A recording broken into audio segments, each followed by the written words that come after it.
जय श्री सीताराम, जय हनुमान जी, जय शिव शंभु। उम्मीद है आप सब अच्छे होंगे और अकारण करुणा करने वाले श्री रामचंद्र जी से मैं प्रार्थना करूंगा, विनती करूंगा कि आपके और आपके परिवार पे सदा वे अपनी कृपा, दया, दृष्टि, ममता बनाए रखें।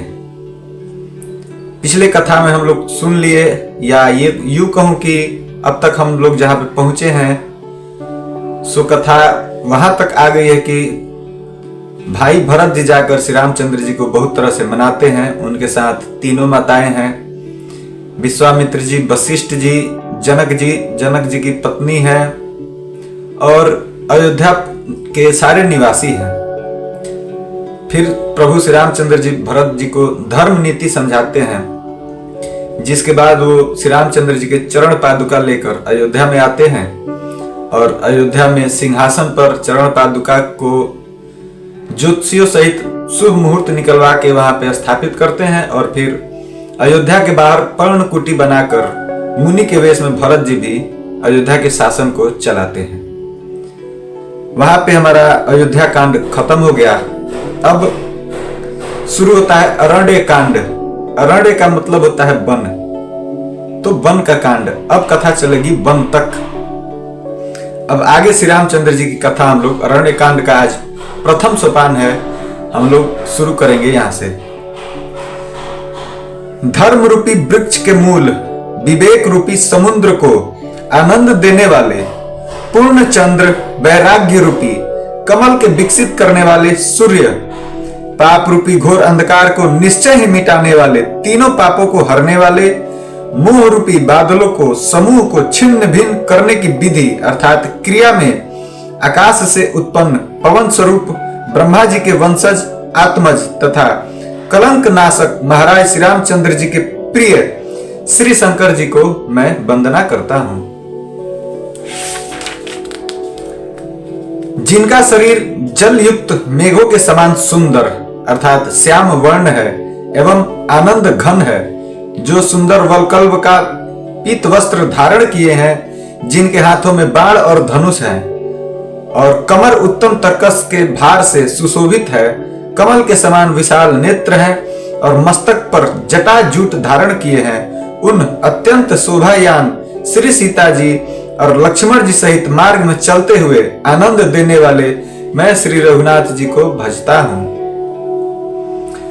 उमा राम गुण गूढ़ पंडित मुनि पावहि बीरति, पावहि मोह विमूढ़ जे हरि विमुख न धर्म रति। हे पार्वती, श्री रामचंद्र जी के गुण है, पंडित और मुनि उन्हें समझकर वैराग्य प्राप्त करते हैं, परंतु जो भगवान से विमुख है और जिनका धर्म में प्रेम नहीं है वे महामूढ़ है और उन्हें सुनकर मोह को प्राप्त होते हैं।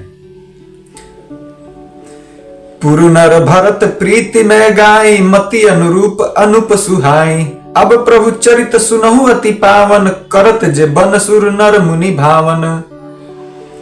पूर्ववासियों के और भरत जी के अनुपम और सुंदर प्रेम को मैंने अपनी बुद्धि के अनुसार गान किया। अब देवता, मनुष्य और मुनियों के मन को भाने वाले प्रभु श्री रामचंद्र जी के वे अत्यंत पवित्र चरित्र सुनो, जिन्हें वे वन में कर रहे हैं। अब आगे वन की कथा है। एक बार चुनी कुसुम सुहाए, निज कर भूषण राम बनाए, सीत ही पहिराए प्रभु सादर बैठे, फटिक शिला पर सुंदर। एक बार सुंदर फूल चुन कर श्री रामचंद्र जी ने अपने हाथों से भांति भांति के गहने बनाए और सुंदर स्फटशील पर बैठे हुए प्रभु ने आदर के साथ वे गहने श्री सीता माता को पहनाने लगे। देवराज इंद्र का मूर्ख एक पुत्र था जिसका नाम था जयंत। देवराज इंद्र का पुत्र जयंत कौवे का रूप धरकर श्री रघुनाथ जी का बल देखना चाहता था। जैसे महान मंद बुद्धि चींटी समुद्र का थाह पाना चाहती हो, वैसे ही इंद्र का पुत्र जयंत प्रभु श्री रामचंद्र जी की बल का थाह पाना चाहता था। इसलिए वो जयंत कौवे का रूप धारण कर लिया और वह मूढ़ मंद बुद्धि कारण से अर्थात भगवान के बल की परीक्षा करने के लिए बना हुआ कौवा श्री सीता जी के चरणों में चोंच मारकर भाग गया।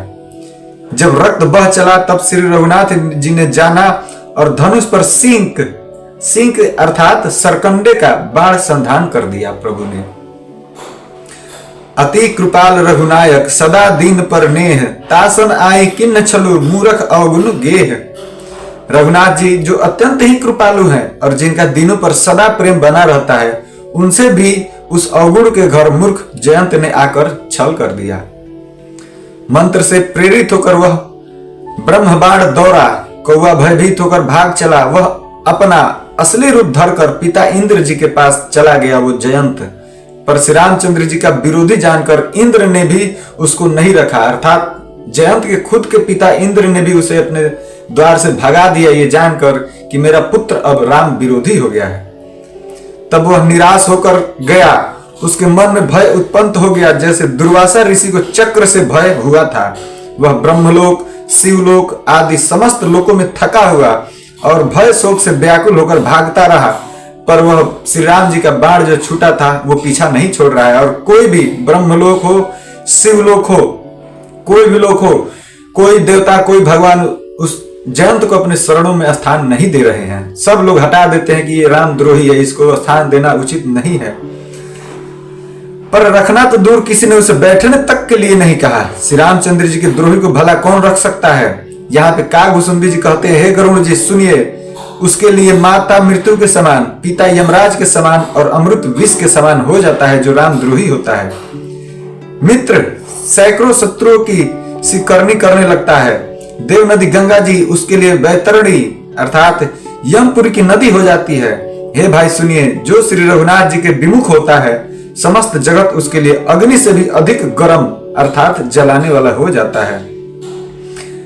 आगे देखिए, नारद देखा विकल जयंता, लागी दया कोमल चित संता, पठवा तुरत राम पहिताहि, कहे सि पुकारी प्रणत हित पाहि। अब नारद जी ने जब जयंत को व्याकुल देखा तो उनको दया आ गई, क्योंकि संतों का चित्त बड़ा कोमल होता है। उन्होंने उसे समझाकर तुरंत श्री रामचंद्र जी के पास भेज दिया। जयंत जाकर पुकार कर कहा, हे शरणागत के हितकारी मेरी रक्षा कीजिए।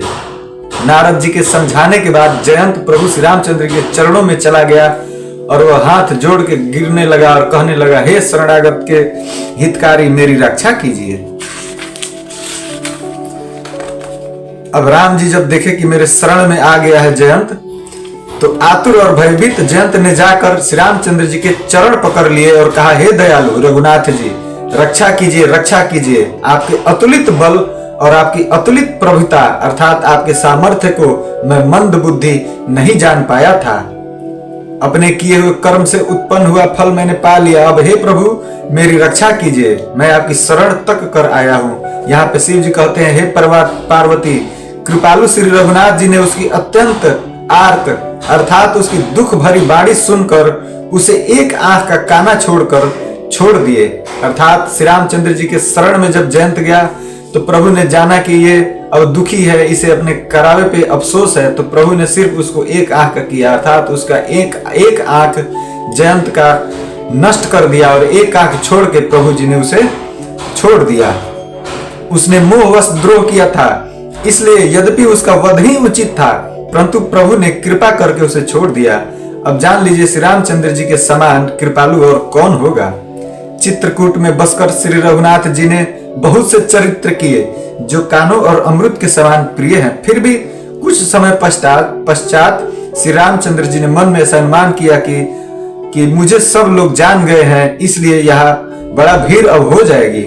इसलिए सब मुनियों से विदा लेकर सीता जी सहित दोनों भाई आगे चल दिए। जब प्रभु अत्रि जी के आश्रम में गए तो उनका आगमन सुनते ही महामुनि हर्षित हो गए। पुलकित गात अत्रि उठी धाये, देखी राम आतुर चली आए, करत दंडवत मुनि उरलाए, प्रेम बारी दो जन अनुआए। शरीर पुलकित हो गया, अत्रि जी उठकर दौड़े। उन्होंने दौड़े आते देखकर श्री रामचंद्र जी और भी शीघ्रता से चले आए। दंडवत करते हुए ही श्री रामचंद्र जी को उठाकर मुनि ने हृदय से लगा लिया और प्रेमाश्रुओं के जल से दोनों जनों को अर्थात दोनों भाइयों को नहला दिया। अत्रि मुनि जी ने श्री रामचंद्र जी की छवि देखकर मुनि के नेत्र शीतल हो गए। तब वे उनको आदर पूर्वक अपने आश्रम में ले आए। पूजन करके सुंदर वचन कहकर मुनि ने मूल और फल दिए जो प्रभु के मन को बहुत अच्छे लगे। प्रभु आसन पर विराजमान है। नेत्र भरकर उनकी शोभा देखकर परम प्रवीण मुनि श्रेष्ठ हाथ जोड़कर स्तुति करने लगे। स्तुति में क्या कहते हैं ये सुनिए। हे भक्त वत्सल, हे कृपालु, हे कोमल स्वभाव वाले, मैं आपको नमस्कार करता हूँ। निष्काम पुरुषों को अपना परम धाम देने वाले आपके चरणों को मैं भजता हूँ। आप नितांत सुंदर श्याम संसार आवागमन रूपी समुद्र को मथने के लिए मंदराचल रूप फूले हुए कमल के समान नेत्रों वाले और मद आदि दोषों से छुड़ाने वाले हैं। हे प्रभु, आपकी लंबी भुजाओं का पराक्रम और आपका ऐश्वर्य अप्रेम अर्थात बुद्धि के परे अथवा असीम है। आप तर्कस और धनुष बाण धारण करने वाले तीनों लोकों के स्वामी है। सूर्यवंश के भूषण महादेव जी के धनुष को तोड़ने वाले और मुनिराजों और संतों को आनंद देने वाले तथा देवताओं के शत्रु असुरों का समूह का नाश करने वाले हैं। आप कामदेव के शत्रु महादेव जी के द्वारा वंदित ब्रह्मा आदि देवताओं से सेवित विशुद्ध ज्ञान में विग्रह और समस्त दोषों को नष्ट करने वाले हैं। हे लक्ष्मीपते, हे सुखों के खान और सत्पुरुषों की एकमात्र गति, मैं आपको नमस्कार करता हूँ। हे सचीपति, इंद्र के प्रिय छोटे भाई वामन जी, स्वरूपा शक्ति श्री सीता जी और छोटे भाई लक्ष्मण जी सहित मैं आपको भजता हूँ। ऐसे अत्रि मुनि कहते हैं श्री रामचंद्र जी को। जो मनुष्य मत्सर अर्थात डाह रहित होकर आपके चरण कमलों का सेवन करते हैं, वे तर्क वितर्क अर्थात अनेक प्रकार से संदेह रूपी तरंगों से पूर्ण संसार रूपी समुद्र में कभी नहीं गिरते, अर्थात आवागमन के चक्रों में वो कभी नहीं पड़ते। जो एकांतवासी पुरुष मुक्ति के लिए इंद्रिया आदि का निग्रह करके अर्थात उन्हें विषयों से हटाकर प्रसन्नता पूर्वक आपको भजते हैं, वे स्वकीय गति को अर्थात अपने स्वरूप को प्राप्त करते हैं। आगे अत्रि मुनि क्या कहते हैं। उन आपको जो एक अद्वितीय अद्भुत माइक जगत से विलक्षण प्रभु सर्वसमर्थ इच्छा रहित ईश्वर अर्थात सबके स्वामी व्यापक जगत गुरु सनातन नित्य तूर्य तीनों गुणों से सर्वथा परे और केवल अपने स्वरूप में स्थित हैं तथा जो भाव प्रिय कुयोगियों के लिए अत्यंत दुर्लभ अपने भक्तों के लिए कल्प वृक्ष अर्थात उनकी समस्त कामनाओं को पूर्ण करने वाले सम पक्षपात रहित और सदा सुख पूर्वक सेवन करने योग्य है, मैं निरंतर भजता हूँ। हे अनुपम सुंदर, हे पृथ्वीपति, हे जानकीनाथ, मैं आपको प्रणाम करता हूँ। मुझ पर प्रसन्न होइए, मैं आपको नमस्कार करता हूँ। मुझे अपने चरण कमलों की भक्ति दीजिए। जो मनुष्य इस स्तुति को आदर पूर्वक पढ़ते हैं वे आपकी भक्ति से युक्त होकर आपके परम पद को प्राप्त होते हैं, इसमें कोई संदेह नहीं है। मुनि ने इस प्रकार विनती करके और फिर सिर नवाकर हाथ जोड़कर कहा, हे नाथ, मेरी बुद्धि आपके चरण कमलों को कभी नहीं छोड़े।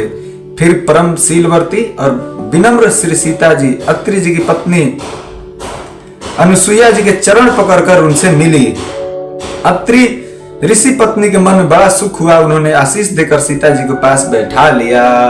इस कथा को यहाँ पे रोकने का भी एक कारण है, मैं आपको बताऊंगा। अब आगे इस कथा में आपने सुना कि इंद्र जी के पुत्र जयंत जो प्रभु राम की परीक्षा लेना चाहते थे, उनकी क्या दशा हुई। लेकिन कैसे मेरे राम करुणा करते हैं कि इतना घोर अपराध करने के बाद भी जयंत को सिर्फ एक आंख से नष्ट करके प्रभु ने जीवित छोड़ दिया।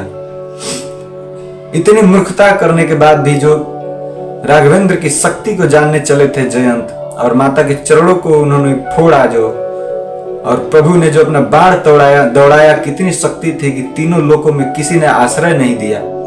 फिर नारद मुनि जो संत थे, संत माना जाता है, ऋषि माना जाता है, मुनि माना जाता है, इन लोगों का आचरण ही बड़ा कोमल होता है। सिर्फ नारद मुनि को दया आई और उन्होंने कहा कि तुम कहीं मत जाओ, जाना है तो सिर्फ श्री राम के चरणों में चले जाओ। जो बाण तुम्हारे पीछे लगा है वो बाण वहीं रुकेगा, वो जगह सिर्फ एक ही है, वो है श्री रामचंद्र जी के चरण। जयंत जी जाते हैं, चरण पकड़ते हैं और माफी मांगते हैं, प्रभु छोड़ देते हैं। उसके बाद से वहां राम जी, लक्ष्मण, सीता जी हट जाते हैं, क्योंकि राम जी सोचते हैं अब यहाँ पे भीड़ लगने लगेगी क्योंकि बहुत लोग जान गए हैं। उसके बाद से अत्रि मुनि के पास आते हैं जो सती अनुसुईया जी के पति थे। तो अब अनुसुईया जी उनको कुछ ज्ञान देंगी माता सीता को।